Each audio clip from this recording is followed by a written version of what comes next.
你别笑。宝剑，做一个专业的演员吗？我的嗓子怎么成这样？大家好，我是依依。现在特殊时期，很多朋友嗓子像刀割一样，吞咽都难受。今天给大家分享一道冰糖雪梨蒸金桔百合，可以润肺化痰，经常喝可以有效的缓解嗓子不舒服。一起来看下是怎么做的吧。首先准备1小把干百合，加入温水浸泡。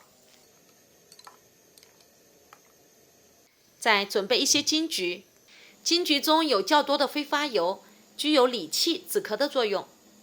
先加入食用盐搓揉一会，去除表面的农药残留和果蜡。再加入清水，多清洗几遍。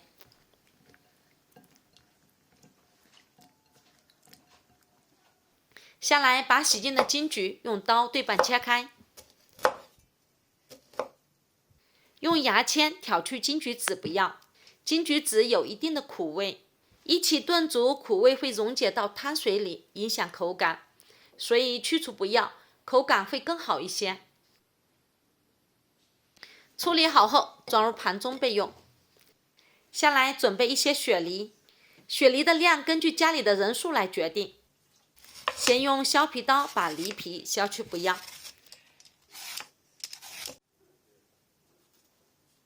在梨的1/5处切下来一个梨盖，用小刀把中间的梨核挖去不要。家里要是有这个去核器，去核会更方便一些。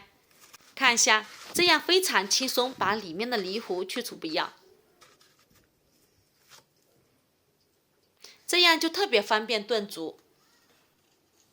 下来把洗净泡好的百合放入梨中，再放入金桔，每个梨中放入2粒冰糖，加入凉开水，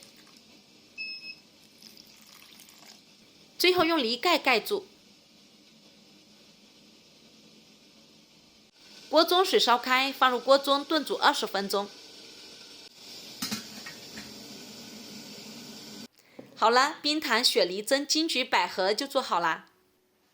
嗓子不舒服、反复咳嗽的朋友，连汤带果肉一起吃完，可以有效缓解嗓子不舒服的症状。